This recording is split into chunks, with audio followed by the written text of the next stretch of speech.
बोले सदगुरुदेव की जय। मन लोभी, मन लालची, मन चंचल, मन चोर,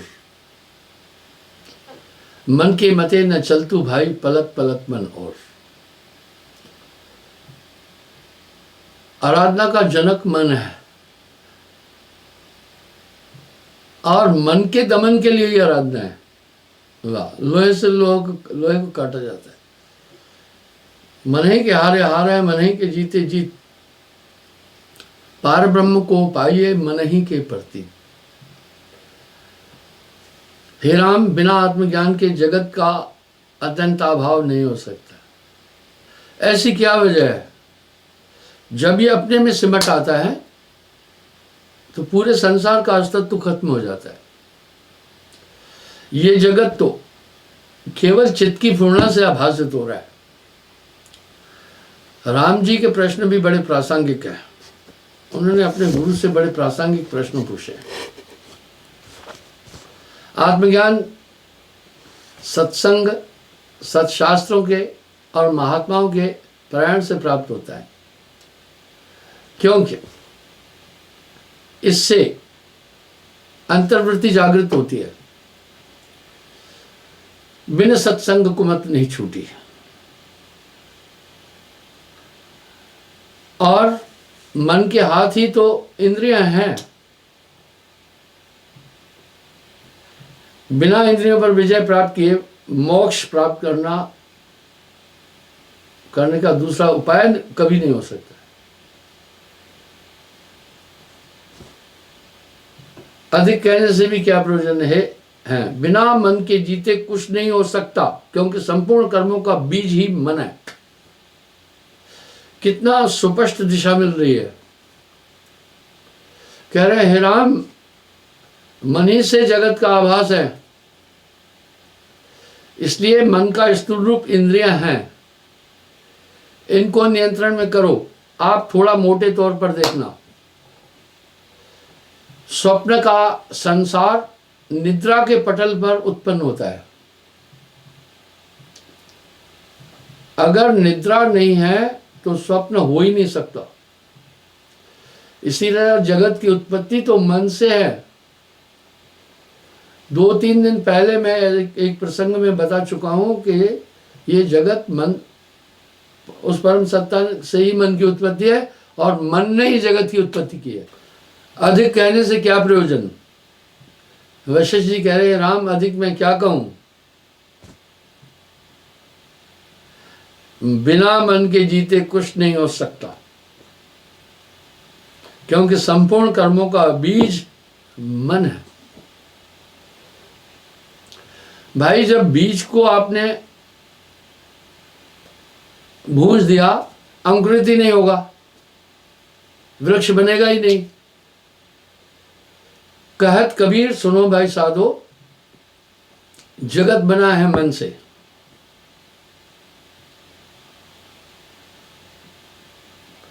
जब मन रूपी बीज नष्ट हो जाएगा तो जगत रूपी अंकुर कहां से उत्पन्न होगा। हे राम, मन को जीतने से ही आत्मिक शांति प्राप्त हो सकती है।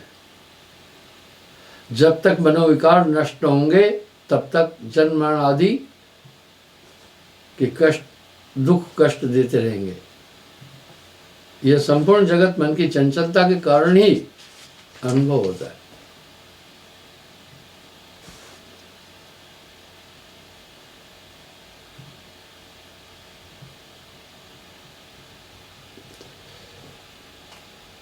कितनी प्यारी व्याख्या दे रहे हैं वशिष्ठ जी। एक है, साहब कह रहे हैं, एक है साधे सब सधे, सब साधे एक जाए, माली सींचे मूल को रुताए फल खाए। आप देखें ना, जगत है ही मन। अगर ये इंद्रियां नहीं है तो संसार का अस्तित्व क्या है। अगर चित्त नहीं है तो फिर स्मृति नहीं है। अगर संकल्प नहीं है तो विश्व का अस्तित्व क्या है। क्रिया नहीं है तो फिर कैसा कर्म कैसा हो सकता है? ये सभी तो इससे उत्पन्न होते हैं, मन से। जैसे बीज से अंकुर निकलता है, अंकुर से वृक्ष प्रफुटित होता है, उसमें पत्ते, फल, फूल, फल आदि सब आ जाते हैं। बीज ही को कंट्रोल किया तो वृक्ष की उत्पत्ति नहीं हो सकती। बड़ा स्पष्ट शब्दों में वशिष्ठ जी कह रहे हैं, राम मन को जीते बगैर कुछ हो ही नहीं सकता है, मन पर जो असवार है। अब यहाँ साहब मन की विकरालता के विषय में कह रहे हैं, मन ही आहे काल कराला, जीव नचाए करे बेहाला। मन बड़ा दारुण है और पूरी दुनिया को नचा रहा है, पर मन पर जो असवार है ऐसा विरला कोई। और दूसरी बात क्या कह रहे हैं, मन चीने कोई विरला भेदी। मन को कोई कोई विरला जान सकता है।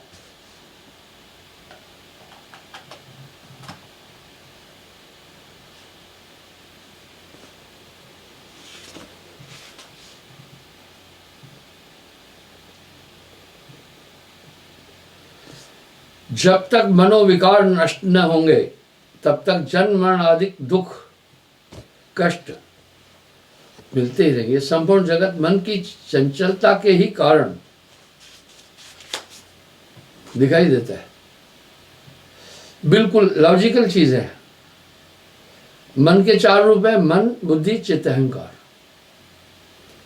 आप देखो चारों की इस जगत में कितनी बड़ी भूमिका है।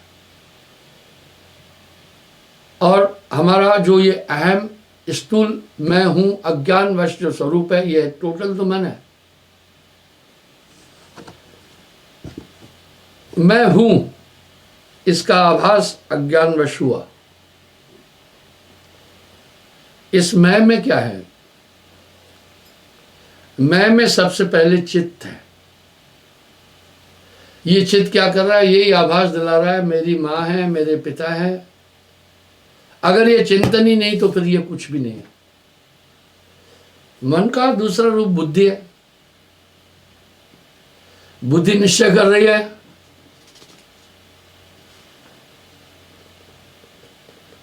बुद्धि निश्चय कर रही है। बुद्धि से हम फैसले कर रहे हैं। जब निश्चय ही नहीं है तो बुद्धि का अस्तित्व तो कुछ नहीं है। मन का रूप संकल्प, इससे हम इच्छाएं कर रहे हैं। इसलिए साहब क्या करें, एक है साधे सब सधे,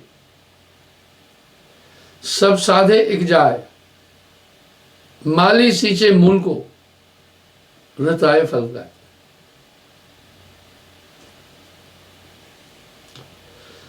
जिस प्रकार कमल में सुगंध, तिलों में तेल, अग्नि में उष्मा,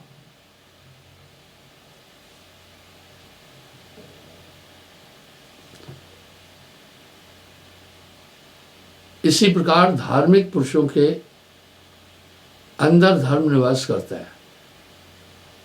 उसी प्रकार यह जगत मन में समाया हुआ है। अब आप तुलनात्मक दृष्टि से थोड़ा सा देखो। जब कंपेयर करेंगे आपको याद होगा, साहब ने अपनी वाणी में एक जगह साफ कहा है, सतयुग 7 हंस मुक्त आए। आप देखिए कैसी कैसी विभूतियों को साहब ने उस समय अपने शरणागत लिया है।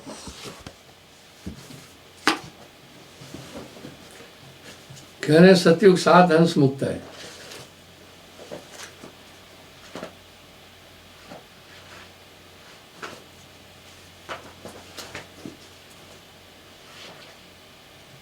सतयुग 4 हंस मुक्त है। पहला राजा हरिश्चंद्र। आप सोचे वो विभूतियां कैसी थी जगत में। बिक्सी ग्वालिन,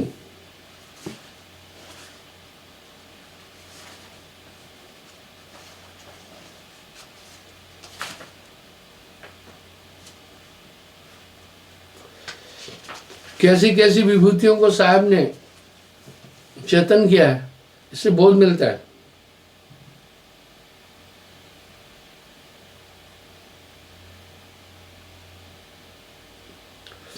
सुन धर्मराज से यकत कहानी।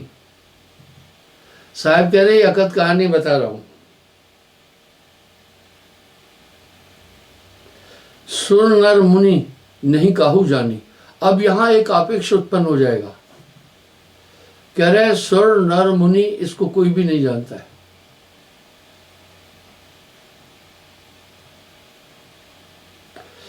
युगन युगन मुहे आवत भयो। कह रहे मैं युग युग युगंत में यहां आता रहा हूं। आप इसको कपोल कल्पित बात नहीं सुने। रामायण में प्रसंग है कि कांगभूषण जी ने कई प्रलय देखी, इसलिए थोड़ा सा इस पर चिंतन करें।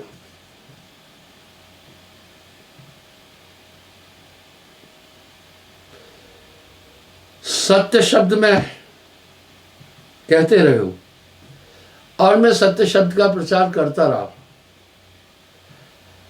कहा कहो कोई नहीं माने, जे समझे थे झगड़ा, जय समझाए झगड़ा ठाने। मैं आया संसार में, फिरा गांव की खोर, ऐसा जीवड़ा ना मिला जाए लीजिए फटक पछोड़। सतयुग 4 हंस मुक्त आए, थोड़ा इस पर चिंतन कीजिएगा। सतयुग में मैं 4 को परमलोक में ले गया, उन चारों ने गुरु का काम किया। प्रथम राय मित्र।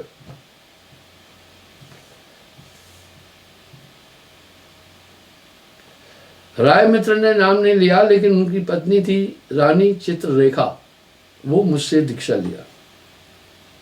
3 सुन शब्द स्वर्ण चित लागी।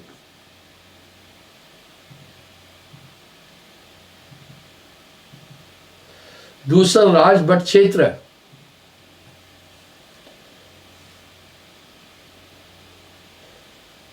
सत सुकृत अब नाम धराए।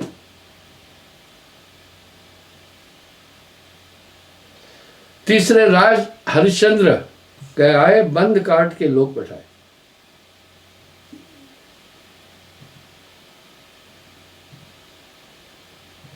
चौथे पुरी मथुरा में आए, बिक्सी ग्वालिन को समझाए। बिक्सी ग्वालिन थी, उसको दिया। 4 हंस सतयुग पहुंचाए, ते चारों गुरुवंश कहा है। 4 हंस 9 लाख बचाए, शब्द भरोसे घरे पिछाए। अब आप विचार करके देखिए, इसका मैं प्रमाण देता हूं। जब साहब कलयुग में आए तो राजा वीर सिंह बघेल को दीक्षा दी। काशी हिंदू धर्म की राजधानी है और काशी के सबसे बड़े विद्वान सर्वदानंद पंडित को नाम दिया। शास्त्रों में, पंडलिपियों में धर्मदास जी ने ये लिखी हुई चीज है।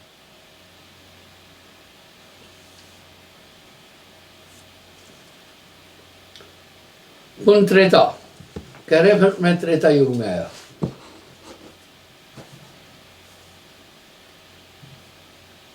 सात हंस त्रेता युग तारी, उनको जीते जी सतलोक ले गए। प्रथम श्रृंगी ऋषि समझाए। पहले श्रृंगी ऋषि योग करते थे, बाद में साहेब की भक्ति में आए।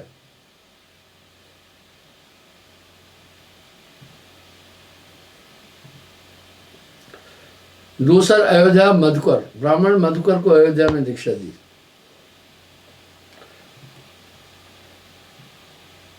तीन से शब्द का टकसारा। चौथे बोलते लखन कुमार। चौथा लक्ष्मण जी को, ये युद्ध के पर्यंत। पंचवें चल रावण पर गयो, ता भेंट मंदोदरी से भयो। गर्वी रावण शब्द न माना, मंदोदरी शब्द पहचाना। आप विचार करना, ये सब गप और कपोल कल्पित बातें नहीं है। छठे चल वशिष्ठ लगाए, ब्रह्म निरूपण उन्हें सिखाए। देखा, कह रहे मैं वशिष्ठ के पास आया और उन्हें ज्ञान दिया।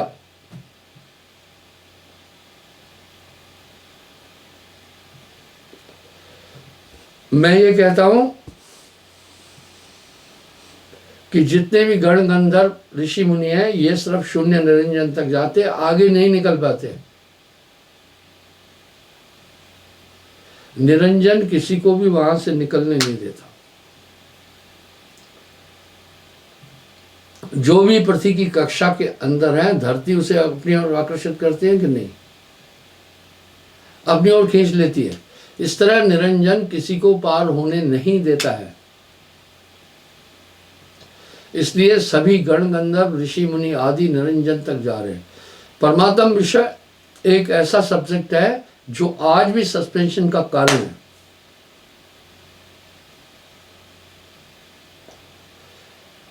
साहब ने एक शब्द बड़ा जबरदस्त कहा,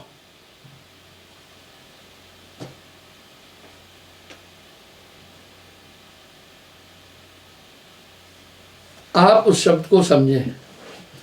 साहब कह रहे हैं कुरान, इंजील, तौरीत आदि ये सब धर्मशास्त्र भी 4 वेदों के द्वारा बने। कितनी बड़ी कौतुक की बात है। ये प्रसंग मैंने पहले भी उठाया, ये प्रसंग मैं पहले कई बार उठा चुका हूं।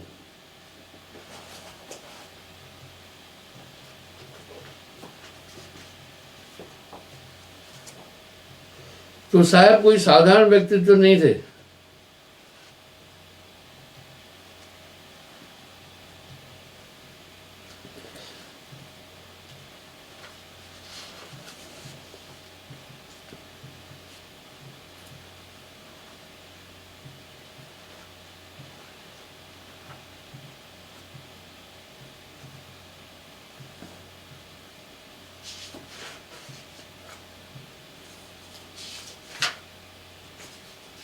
इसलिए आप एक चीज देख सकते हैं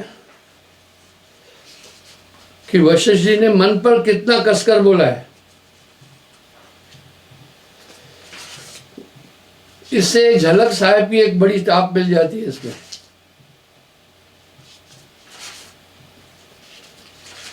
और ऐसे वशिष्ठ जी को भी राम जी ने ऐसे ही गुरु नहीं बनाया। सवाल यह है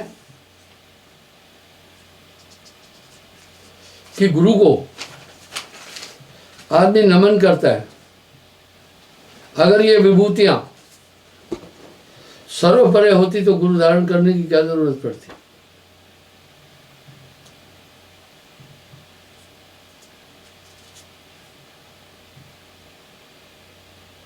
सतवें जंगल में कियो वासा, जहां मिले ऋषि दुर्वासा।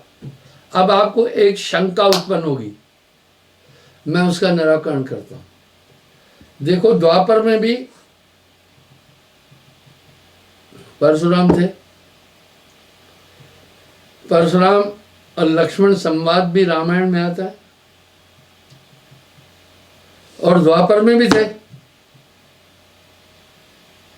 भीष्म और परशुराम का युद्ध आपने सुना, सीरियल में भी देखा। क्या वजह क्या थी? End of the Treta.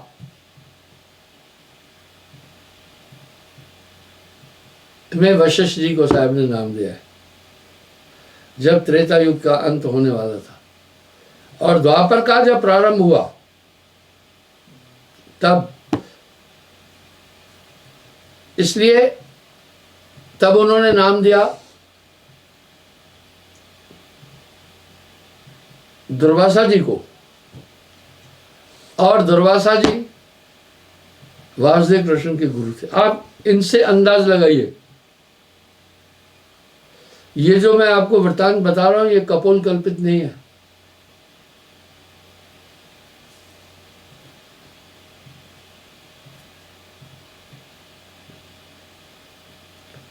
उन द्वापर में साहब बोल रहे हैं। पहले इंद्रमती, दूसरे राय युधिष्ठिर कह आए, द्रौपदी सहित परवाना पाए। सोचिए आप कैसी कैसी विभूतियों को नाम दिया। तीसरे पराशर, पराशर जी पहले तप करते थे, बाद में साहब के शरण में आए। निर्णय ज्ञान ताए समझाए।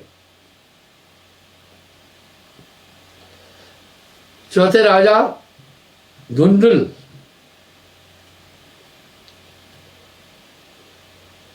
पांचवें पारसदास जी, इस तरह स्त्री सहित परवाना पाए।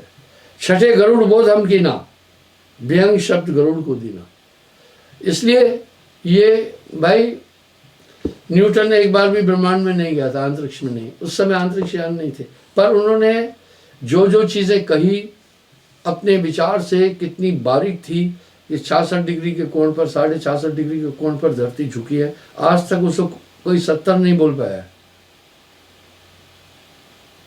कोई नहीं बोल पाया। इस तरह से वो प्रमाणित करके गया, साहेब वाणियों से ये बात प्रमाणित करके गए।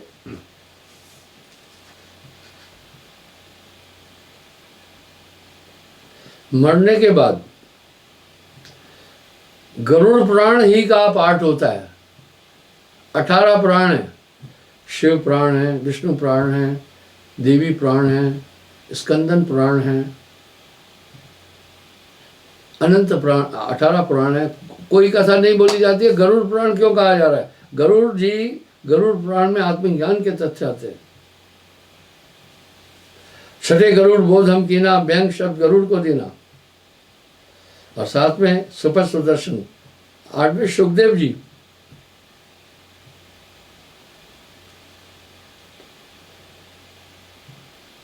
और 9वें राजा विदुर। देखो कितने ईमानदार थे।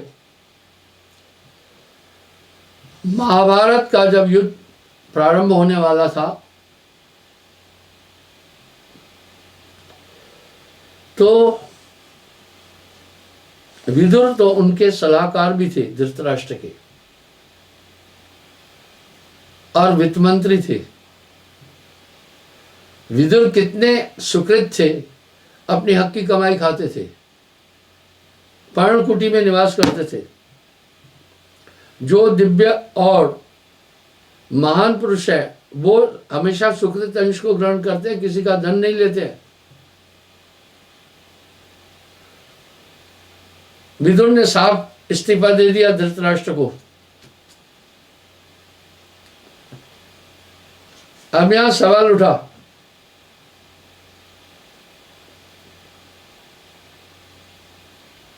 विदुर कौन थे?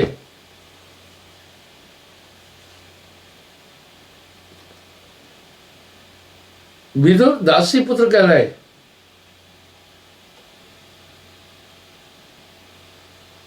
माजरा क्या था?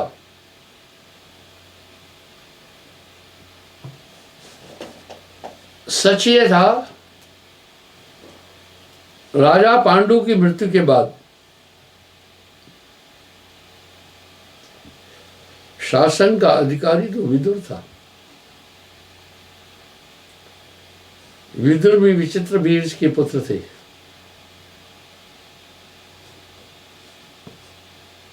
धृतराष्ट्र, पांडु और विदुर, पर विदुर दासी पुत्र थे। ऐसे ही चंद्रगुप्त मौर्य भी दासी पुत्र थे, उनको अंत तक दासी पुत्र ही कहा गया, पर बड़े विद्वान थे।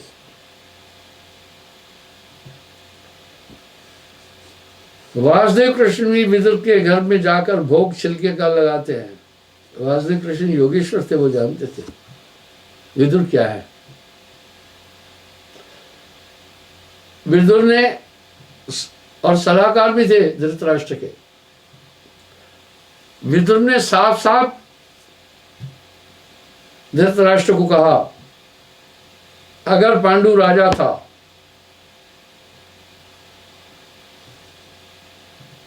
विचित्र बीज के देहावसन के बाद, आप चक्षुहीन थे, इसलिए बड़े होने के बाद भी राज्य का उत्तराधिकार आपको नहीं दिया गया। तो राजा बने पांडु, इसलिए उसके बाद राजा शासन पर अधिकार युधिष्ठिर का है।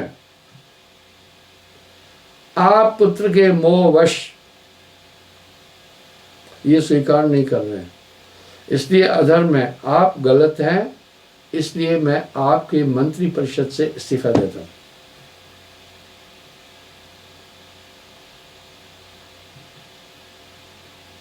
प्रसंग आता है, ये बात तो बाकी भी जानते थे। द्रोण नहीं जानता था, भीष्म नहीं जानते थे, बाकी नहीं जानते थे, सब जानते थे। कृपाचार्य नहीं जानता था। ये सभी दिव्य विभूतियां थी, गलत का साथ देने के कारण से ये सब मारे गए थे। संभव है उन्होंने सोचा होगा राज सुख पर प्राप्त नहीं हो पाएगा, विदुर ने तो ये सोचा ही नहीं। साहब के नाम ही इस प्रकार से धर्मिष्ठ और सुकृत अंश खाने वाले होते हैं। ये एग्जाम्पल मिलता है। आप अपने हृदय में विचार करके देखें कि नामदान की प्राप्ति के बाद आप अंशित कर ही नहीं पाते हैं, वो ताकत अंदर से आपको झकझोरती है। यहां साहब एक शब्द कह रहे हैं, सोना सज्जन साधुजन टूटे जुड़े 100 बार, दुर्जन कुंभ कुमार का एक ही धक्का धरार। संभव है आप कहीं गलतियां कर रहे हैं, फौरन आपको पश्चाताप होता है, अपने आप को साथ देते हैं। इस तरह मैं ये आपको ये प्रमाण क्यों दे रहा हूं कि ये विभूतियां कितनी दिव्य विभूतियां थी जिनको साहब ने आकर नाम दिया, इसका प्रमाण मिल रहा है। चलो ये तो हमें साहित्यकारों को मैं धन्यवाद देना चाहूंगा, ये तो उन्होंने लिख दिया, कम से कम वीर सिंह बघेल कबीर साहब के शिष्य थे। आप सोचें, हिंदू धर्म की राजधानी काशी जी,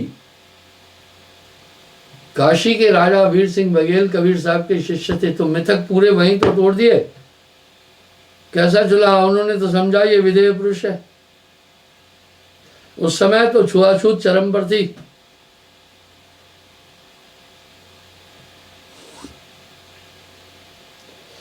इस तरह साहब कह रहे हैं, 52 लाख जो जीव उबारा कलयुग चौथे पक्ष में धरा। बोला फिर मैं कलयुग में आया और 52 लाख को दीनों बीड़ा। प्रथम गोरखदत्त समझाए। अब आप देखिए, हर एक साहब कह रहे हैं गोरखनाथ को मैंने दीक्षा दी।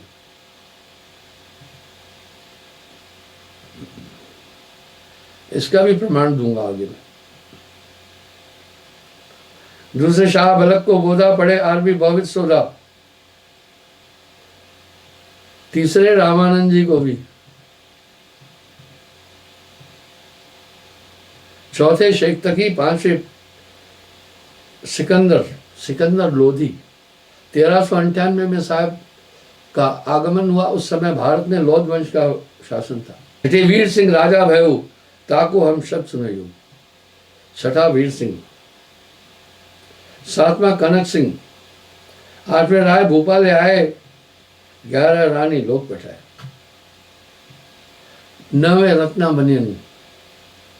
10वें अलीदास धोबी। 11वें फिरौर। 12वें मोहम्मद को कहो कुराना हद हुकुम जीव कर माना।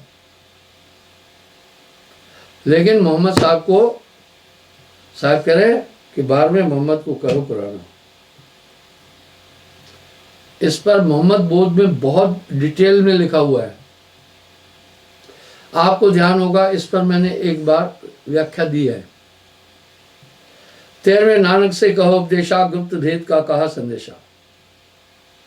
अगर आप पूरा मंथन करेंगे ग्रंथ साहब का, तो साहब उनमें विशेष और सुरामोर निकलेगा। पूरी संत आइडियोलॉजी उन्हीं से है।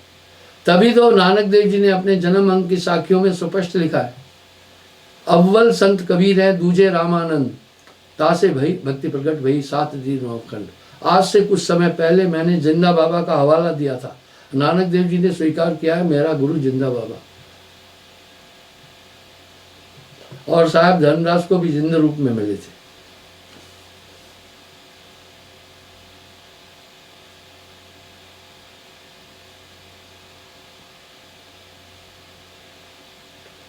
14 साहु दमुंदा समझावा, करामाद्य जी मुक्तावा।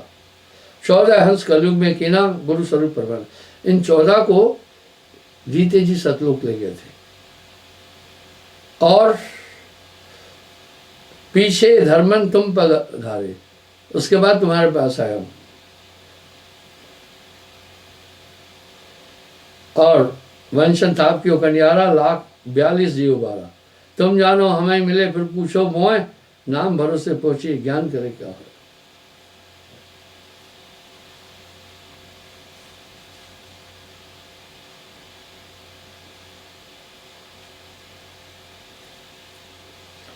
इस तरह साहब वाणी में कह रहे हैं, हे धर्मदास युगन युगन में यहां चले आया, जो चीना तैन लोक पठाया। मैं युग युगंत में यहां आता रहा है धर्मदास। इसमें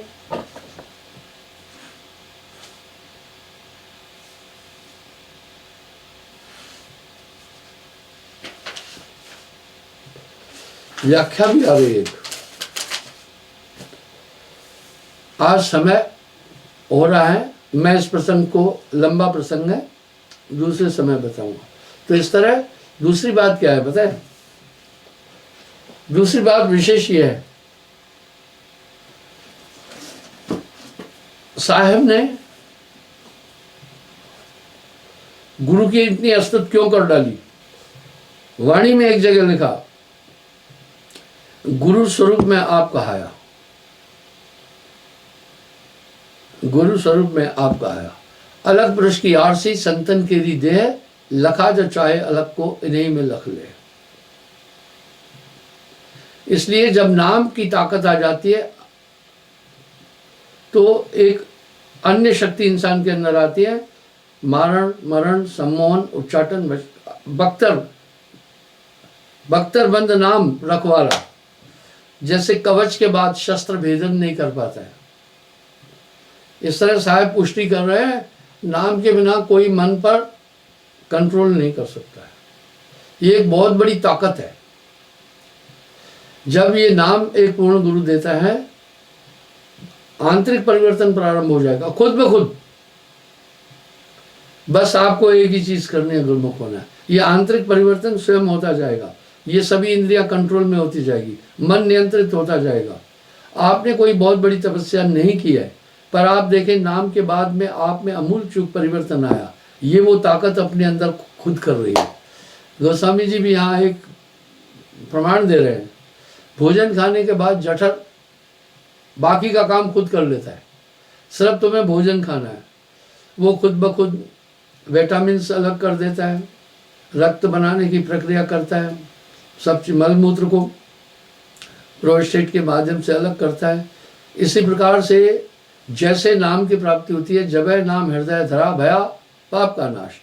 आप चेक कर सकते हैं, चाहे आप कितने भी क्रूर थे, कितने भी अटपटे थे, नामदान के बाद आपके अंदर बहुत बड़ी ताकत आई। अब यहाँ साहब ने इसलिए पूर्ण गुरु को बहुत बड़ा महत्व दिया। अब दुनिया पूर्ण गुरु पूरा गुरु चिल्ला रही है।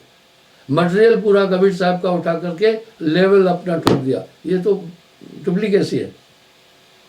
स्पष्ट नहीं कह रहे हैं कि हम कबीर साहब की शिक्षा को लेकर चल रहे हैं, ये समस्या है, निष्ठुर है।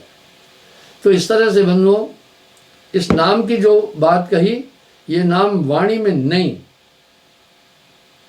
ये कंसंट्रेशन से गुरु अपने में उठा कर लाता है। कंसंट्रेशन से बहुत चीजें होती है। थोड़े समय बाद वैज्ञानिक कंसंट्रेशन की ताकत को स्वीकार करेंगे।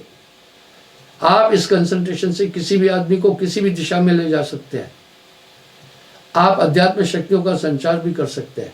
मैंने एक एग्जाम्पल कई बार दिया है, ये आपने रामायण सीरियल में भी देखा होगा। वाल्मीकि ऋषि के आश्रम पर लव और कुश रहे। उस समय सीता जी को किसी ने भी शरणागति नहीं दी थी, वाल्मीकि ऋषि ने दी थी। तो उनकी परवरिश वहीं हुई थी। बंधुओं, लव कुश से बात हुई। उस समय अश्वमेध यज्ञ था, राम जी ने छोड़ा हुआ था चक्रवर्ती राज्य के लिए। उसमें जो घोड़े को रोकेगा वो युद्ध के लिए प्रस्तुत होगा। तो वाल्मीकि जी ने दोनों बच्चों को क्या कहा पता है? लव कुश को कहा, सुनो, पूर्ण विद्या और शस्त्र और शास्त्र ज्ञान देने में बहुत लंबा टाइम लगेगा, इसलिए तुम एकाग्र बैठो, मैं वो पूरी ताकत थ्रो कंसंट्रेशन तुम में ट्रांसमिट कर रहा हूं। ये प्रमाण मिल रहे हैं, ये प्रमाण मिल रहे हैं। और उन्होंने थोड़े ही टाइम में कंसंट्रेशन के थ्रू अपनी पूरी ताकत दोनों बालकों में प्रविष्ट कर दी थी। इसी प्रकार गुरु, एक पूर्ण गुरु, वो स्पिरिचुअल ताकत अपने कंसंट्रेशन में लेकर शिष्य में रोपित करता है। इसको नाम दान की क्रिया कहते हैं। वो फिर चेतना उसके अंदर हमेशा साथ रहती है। जो चेतना गुरु ने थ्रो कंसंट्रेशन उसमें रोपित की, अब उसको हमेशा लगेगा, हर पल लगेगा कि मेरे साथ एक ताकत है और ये मेरा एक रिसर्च है। नामदान के बाद मैं लोगों से अक्सर पूछता रहता हूँ, जिनको लगता है कि मेरे साथ एक ताकत है, हाथ खड़ा करो। बहुत लोग हाथ खड़ा करते हैं। वो कोई मेरे मिट्ठू राम नहीं है। तो वो ताकत गुरु ने परमात्म दर्शायो, इसलिए वो बहुत बड़ी एक ताकत है, उसको नाम कहते हैं। यहां साहब इसकी पुष्टि कर रहे हैं, कणियार सोई सत्य जिन शब्द की पारक करी, सुरत निरत समेट जिन नाम ने अक्षर हृदय धरी। नाम ने अक्षर बोला, वो वाणी में नहीं आने वाला है, वो हृदय में छोड़ा। अब वो ताकत आपके अंदर काम करती रहेगी, पूरी सफाई कर देगी अंतःकरण की। लॉजिक चीज है ये। वो दिव्य चेतना आपको पल पल ये सुसंवेद खुल जाएगा। इसके बिना कोई मन पर विजय प्राप्ति नहीं कर सकता है। कोटिन करे उपाय, नाम बिना मुक्ति न होई। कोटिन करे उपाय, नाम बिना हृदय शुद्ध न होई। केतिक जप जग तप करे कोई, कितने भी जप तप आदि यज्ञ करे, नहीं हो सकता। मन का ही रूप है ये संपूर्ण जगत। कह रहे मन के नष्ट होने से जगत का नाश हो जाता है, अपने आप ही नाश हो। इसलिए राम मन को वश में करो, और नाम होए तो माथ न भाई, ना तो ये मन बांध न चाहिए। बाजीगर का मांदरा ऐसा जे मन साथ, नाना नाश नचाए के राखे अपने हाथ। इसलिए ये नाम एक पूर्ण सदगुरु एक एलिमेंट है, इसको संज्ञा नाम की दी गई। अरे नाम नाम सब जगत बखाना, नाम भेद कोई बिरला जाना, वो सभी गंदगियां साफ करता जाएगा। वो बस तुम कंसंट्रेट हो जाओ, वो आपको हर दिशा दे मिलती जाएगी। नाम के बाद क्या कृत्य है, क्या आकृत्य है, क्या करना है, क्या नहीं करना है। नाम मिला तो सब मिला, गुरु मिला तो सब मिला। अंतर रही न हेत, मनसा वाचा करना साहिब सदगुरु। ये आइडियोलॉजी साहिब लाए।